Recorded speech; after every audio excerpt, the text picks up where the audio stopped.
isniintii waataynu gallay doorashada maantana waa maalin khamiisa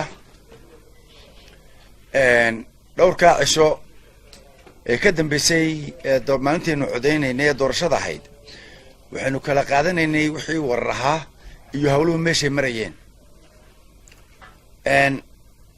maanta warkaan idiin sheegaynaa waxaa weeye in waataan hore idinku tilmaanay in tirintii ay bilaabatay oo ay degmooyinka ka bilaabatay. tirintii gobollada qaarkoodna way soo dhammaatay, gobollada qaarkoodna weli waa lagu jiraa. maanta waxaa jidka ku soo jira iminka oo soo socda waxaa weeye Sanaag, Sool iyo weliba Saaxil. Burco waxaan rajaynaynaa ama gobolka Togdheerba in berito ay hawlihiisu isagana ay soo dhammaadaan. hadday maanta dhammaadaan beritina ayna soo gaadhaan wey micnuhu. gobolka Awdal isaguna waa la mid.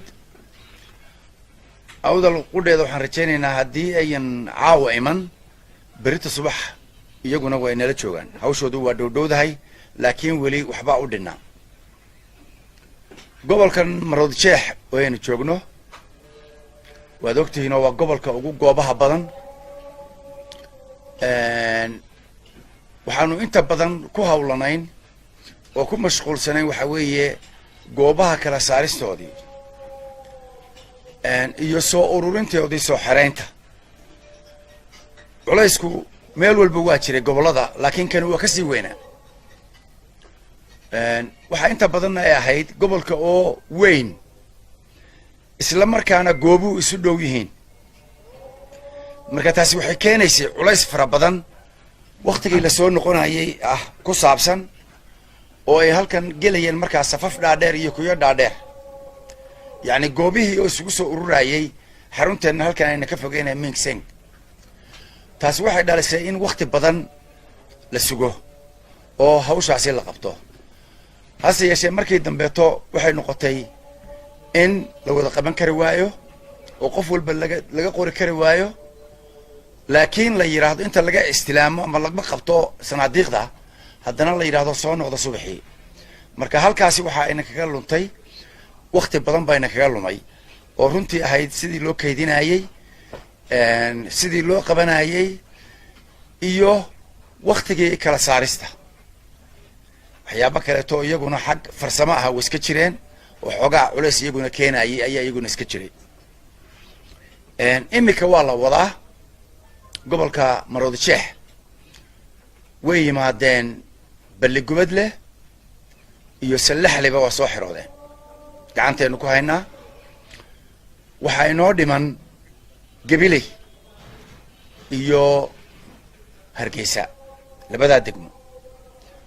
Hargeysa sidaa la socotaan shalay gelinkii dambe baanu bilownay ilaa xalayto waa laga shaqaynayay goor dambe saacado dambe ilaa 2 subaxnimo ee saaka ayaa lagu gaadhay. saakana sidii caad ahayd waa la bilaabay, haddana way socotaa. waxaanu rajaynaynaa in ay naga soo dhammaato maalmaha dhow ee soo socda. intaasi waa warbixintii gobollada sida ay u kala socdaan. Gabiley baa ii hadhay oo aan ku daray idan raacinaya. Gabiley insha Allah waxaan rajaynaynaa saaka inay dhammaato oo ay timaado iyaduna galabta ama caawa midun. wax intii ka dambeysay aan halkeen ku wada hadalnay wax caqabada oo kaleeto oo yimi ma jirin. tirinta si fiican baa loo guuleystay. hubintii halkan iyo gobolka iyo gobol walbana la sameeyay. isla markaasi de xarunta ay imanayaan komishanka doorashooyinka qaranka xaruntiisa weyn ee halkan aynu joogno. halkan ayaa haddana gobolladii iyo hawshoodu ay ka bilaaban doontaa insha Allah. taa weli maynaan gaadhin. markay isu yimaadaan ayay bilaabanaysaa. iyo wixii kale ee farsamooyina iyadana ama dacwadaaba hadday jiraan iyadana markaasi ayaa la qaban doonaa. wax kaleeto oo warbixina oo dheeraad inta dhaafsiisan idinma hayo. intaasay ku dhayin haddaad su-aal ay weydiinaysaan. يعني كل شيخ واجوكتا waxaan u malanayaa berbera iyaduna waa soo socotaa laakiin sheekh baa tiri waayo degma u imanayaan degmada marka laga yimaado degmadu gobolka ma soo marayso maxay imanaysaa toos bay u imanaysaa halka kan marka taasi waa taa commissioneradii iyaguna insha allah waxaan rajaynaynaa intaa gooboodaan idin sheegay soo socday iyaguna waa iman doonaan qaarna goordhow bay soo geli doonaan qaarna caawa qaarna berito marka insha allah waxaan rajaynaynaa inaanu berri gelinka dambe halkan dhammaantayo aanu isugu nimaadno tirinta dib looguma celin tirintii caadiga ahayd bay ahayd maxay tahay wax dib loo celiyo sanaadiiqdii oo dhan la tirinayay may jirin laakiin sida caadiga goobaha jira dacwada ka yimaadaan ama goobo ay xisbiyo qaarkood dareen ka muujiyaan kuwaasi un bay ahayd adeer laakiin wax la wada tiriyey sanaadiiqdii oo 103 ay lahayd gabilay dib loogu noqdo xabad xabad loo tiriyey may jirin saas ayaan hawsha ku socotaa waana kuu sheegay inay galabta insha allah iyagana la filayo waxaa jirtay markii la gelayay diiwaangelinta waktigaasi markii caruur qof yar uu meesha soo galo goob kastaba ha ahaatee oo ay ka shakiyaan qofkii supervisorka la oran jiray halkaas isagoo maamulayay waqtigii diiwaangelintu ilmahaasi su'aalaha la weydiin jiray daadisaa la weydiin jiray wayna sheegi jireen haddii markaasi shaki galo waalidka u yeedh baa la oran jiray waxaan xusuustaa markaas aan joogay Boorame inaan yar weydiiyey waxay tiri waxaan dhashay waxaa ugu qoran kaarka inay dhalatay 2000 ayay sidatay shahaada waxay doonaysay markaasi markay isdiiwaan gelinaysay in ma 2002 bay dhalatay waxayna sheegatay inay dhalatay 2000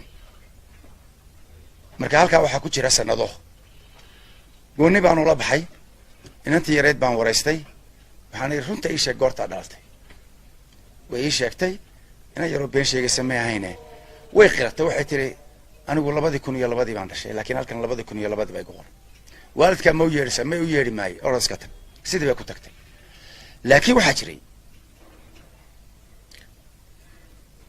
qof aanu ka shakino oo isnaano malaha da'dii 16 ma gaarin ama uu gaaraya waqtiga doorashadu ay ku beegnayd markaa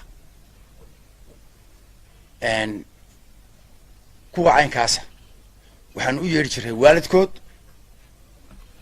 oo aanu oran weydiin jiray in ay maxay tahay da'da jireen haddii ay ku adkaystaan inay da'da jiraan asagoo anagu aan ka shakino markaa kitaabka quraankaanu gacanta u saari jiray